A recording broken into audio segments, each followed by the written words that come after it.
Hi, I'm Dave Vickers and welcome to the Photo Show. A while ago we started our user guide for the Nikon D7100, and in that episode we were looking at the buttons and switches on the body of the camera and showing you exactly what they did. We're going to continue the user guide today by starting to look at the menu settings within the camera. Because it's quite a wide subject, I'm going to break it down into the individual menus. So today we're going to start by looking at the playback menu on the camera. We'll show you all the different settings and how you can customize it to set the camera up just how you want it. Remember, if you like what you see on the Photo Show, please comment, like and subscribe in the boxes below. Here's the video for the playback menu for the Nikon D7100. What we're going to look at today is going through the menu on the Nikon D7100. We looked at what the switches and buttons do in the previous user guide, so this time we're just going to concentrate on the menu functions within the camera. This will give you an idea of how to set things up, what actual the settings do, and what you can customize to use for your own use. So first off, we've got our button here on the back that says menu. So if we push that, that now pulls up our menu options. If you can see on the left hand side here, we've got a bunch of different symbols. We've got the first one there, which looks like a play button, and this is your playback menu. The next one down there looks like a camera, and this is your shooting menu for setting up all your settings for shooting images. Third looks like a little pencil, and this is your custom settings menus where you can adjust different settings within the camera to function as you wish to. Next one down is the setup menu, which allows you to do all of the basic settings that you want for your imaging, but we'll look at these in more detail. Next we have a retouch menu, which is allowing you to retouch and add effects to your photography as you go along. And thirdly, we have recent settings, and this will run through stuff that you've recently done within the menu. If you're having trouble finding the something you've changed, go to the recent settings, and that will show you where you've recently been. Obviously, it'll save you going through all of the menu options. So let's go right back to the top now, and we'll start with the playback menu. If we come across, so what we're doing, we're using the multifunction dial on the back here to navigate around that. If we up and down, that runs us down the different menu pages, and if we click to the right here, that will now bring us into the menus. And the first at the top here we have is delete, which is a fairly obvious option. I mean, what this is telling us is that this will delete the images we have on the card.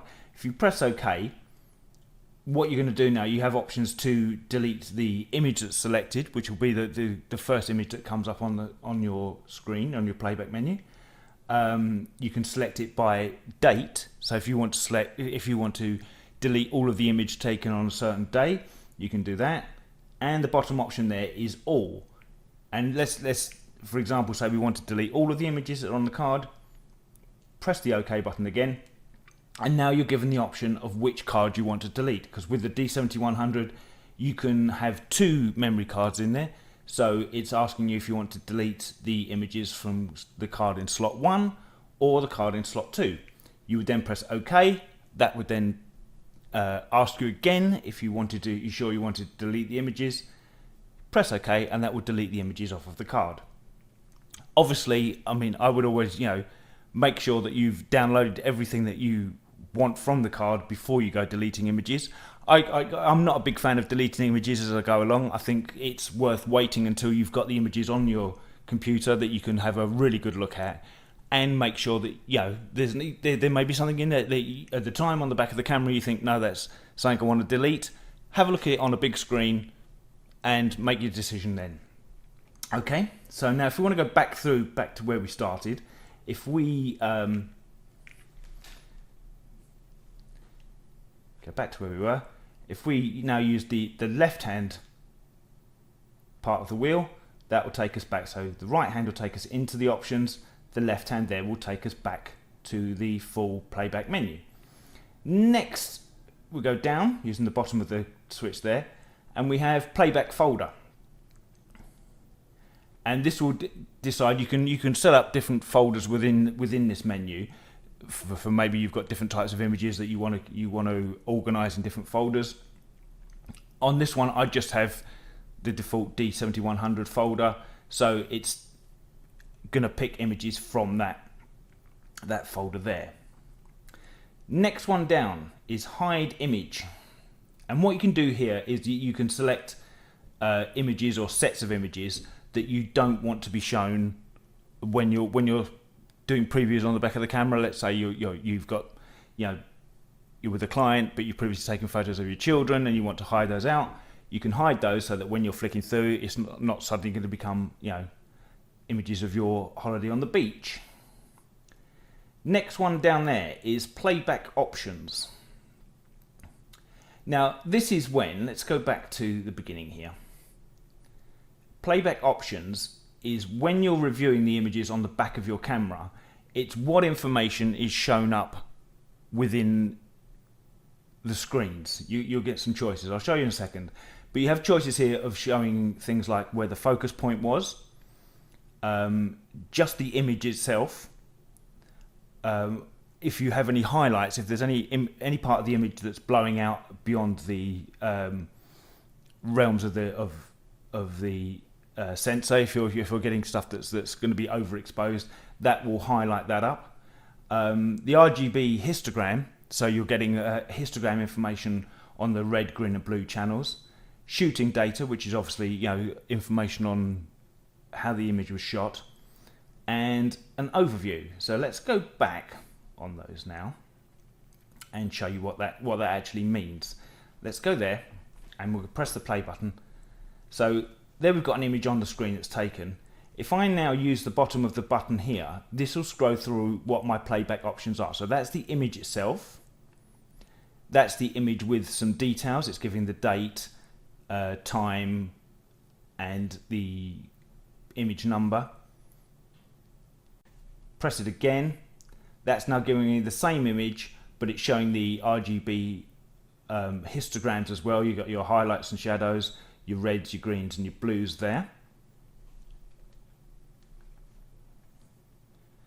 There we go, there's the overview that's showing the information on when the image was shot, the various settings that we used when the image was taken. And press one more time and we're back to just the image itself. So let's head back to the menu now. Next one down is copy images. Now this is grayed out at the moment because I haven't got two cards in the camera. If you have two cards in the camera, you're going to have the option from here to copy images from one card to the other. Let's say you've taken images on the card in slot 1 and you want to copy those across to your card that you have in slot 2. This is where you'll get the option to do that for copying across. Next we have image review, and image review is when you've taken your shot, does the image then appear on the screen at the back straight away for you to see. You can turn this on or off. I've got it on at the moment. Press OK, and that means that when you've taken the shot you will get the image come up on the back of the screen for you can set the timing for how long it stays on there, but I like that because it gives me an option just to have a quick look at the image and see that we're in the right place. Next option down is after delete, and this is showing that if you delete an individual shot, where does the camera go from there? Let's say you've had 3 shots in a row and you want to delete shot number 2. First, I've got it set here to say show next. So if I delete shot number 2, it will automatically show me shot number 3 next. You can also have it as show previous. So if I deleted shot number 2, it would then show me shot number 1 before, and then you had continuous before, which will mean it will just carry on as you had to have the previous shot. Next option down is rotate tool. Now I have this turned off at the moment. Let's show you what happens if we turn it on. So you've got 2 options here, on or off. And what this is for is if you've taken a shot and you've rotated the camera into a portrait aspect, you've turned the camera through 90 degrees so that you're shooting an upright image. When the image is displayed on the back of the screen, let's turn this on at the moment and now show you an image. Right, you can see there now that because this was shot as an upright image, it's rotated on the screen to be an upright image. I personally don't like this because I would rather that I had the image full screen, and if I wanted to review it in the aspect it was shot, I would just turn the camera and have a look. But for me, it gives a larger image if that is not set on. So let's go rotate tool, and we'll turn that off. Okay, and then we'll show the same image again on the screen, and you can see now that it's we've got a much larger image to look at. We can just rotate the camera like that and have a look. But it's your choice. If you want it to rotate upright images, that's perfectly fine. Next down is slideshow, and this will just get, if we press OK, this will just run a little slideshow through the images that we have on the camera.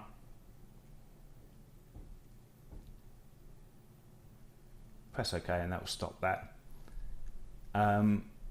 If you wanted to run through a slideshow, I mean, it's as easy to just scroll through, but you have the option there to do a slideshow. Okay, and the last one we have in the playback menu is your DPOF print order, and this is for if you have a printer that has the PictBridge set up, you can remove the card straight from the camera, pop it into your printer, and this is allowing you to select the images that you want to have printed off. So you don't just shove the card in and it'll print every single image off of it. You can pick and choose which images from that card that you wish to select.